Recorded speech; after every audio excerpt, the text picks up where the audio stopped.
আজকে আমি কোনো বক্তব্য দেব না, শুধু কয়েকটা নাম উচ্চারণ করে যাব। সম্ভবত আমি না করলে এই নামগুলো আর কেউ এখানে উচ্চারণ করবে না, তো সেই নামগুলো উচ্চারণ করে আমার বক্তব্য আমি শেষ করে দেব।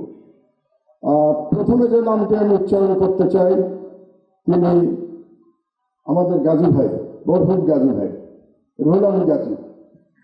তাকে ভুয়া মামলায়, ক্যান্সার আক্রান্ত গাজী ভাইকে ভুয়া মামলায় জেলখানায় রেখে বিনা চিকিৎসায় মৃত্যুর দিকে ঠেলে দেওয়া হয়েছে।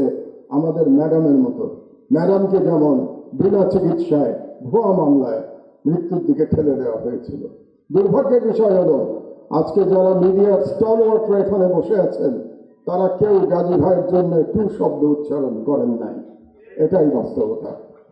2 নম্বরে আমি নাম বলতে চাই আসাদ ভাইয়ের। আসাদ ভাইকে আমাদের মধ্যে প্রবীণতম সম্পাদক, তাকে ছাত্রলীগের গুন্ডারা অফিসে ঢুকে দাড়ি ধরে নামিয়ে পুলিশের কাছে তুলে দিয়েছে এবং বছরের পর বছর তিনি জেলে থেকেছেন। তিনিও অসুস্থ, তার স্ত্রী মারা গেছেন, তিনি তার স্ত্রীর পাশে যে থাকতে পারেন নাই, কারণ জেল থেকে বেরোনোর পরেও তাকে পালিয়ে পালিয়ে থাকতে হয়েছিল। আসাদ ভাইয়ের জন্য কোনো এলিট সম্পাদক আওয়াজ তোলেন নাই, এটাই বাস্তবতা। বাংলাদেশের সংবাদ মাধ্যমের বাস্তবতা ছিল 16 বছর।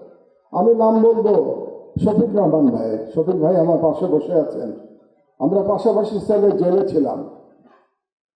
80 বছর বয়সে শফিক ভাইকে মাটিতে শুয়ে থাকতে হয়েছে, টয়লেটে যেতে পারতেন না, কারণ ওই টয়লেটে কমোড ছিল না। বেশ কিছুদিন শীতের মধ্যে মাটিতে পড়ে থাকতে হয়েছে, উনি উঠতে পারেন নাই। তারপরে যখন আমার পাশের জন্য আসলেন, ওনাকে ধরে ধরে আমরা ব্রেকফাস্ট করতে, দুপুরে খেতে আমরা একসাথে যেতাম, কত গল্প করেছি। শফিক রহমানের জন্য কেউ আপনারা দাঁড়ান নাই, এটাই ছিল ফ্যাসিবাদের চরিত্র। আরেকজনের নাম বলি কনক সরোয়ার। তার অপরাধ ছিল তিনি আজকে প্রধান ব্যক্তি তারেক রহমান সাহেবের একটা বক্তৃতা তিনি লাইভ চালিয়েছিলেন। এই অপরাধে তাকে 1 বছর প্রায় জেলে থাকতে হয়েছে। তার কোম্পানির চিফকে আমি সালাম সাহেবকে এখানে দেখতে পাচ্ছি। শুধু তাই না, তার বোনকে ভুয়া মামলায়, ড্রাগের মামলায় একজন মহিলাকে, একজন গৃহবধূকে মাসের পর মাস জেলে থাকতে হয়েছে।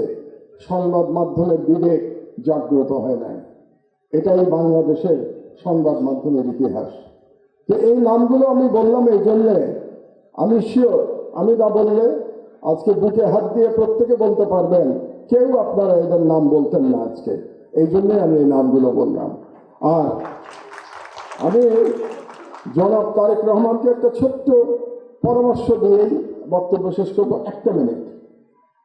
শেখ মুজিবুর রহমান মুক্তিযুদ্ধের সাথে জড়িত ছিলেন না, তিনি জানতেন না মুক্তিযুদ্ধ কিভাবে হয়েছে, এবং তিনি ফিরে এসেও জানার চেষ্টা করেন নাই মুক্তিযুদ্ধ কিভাবে হয়েছে।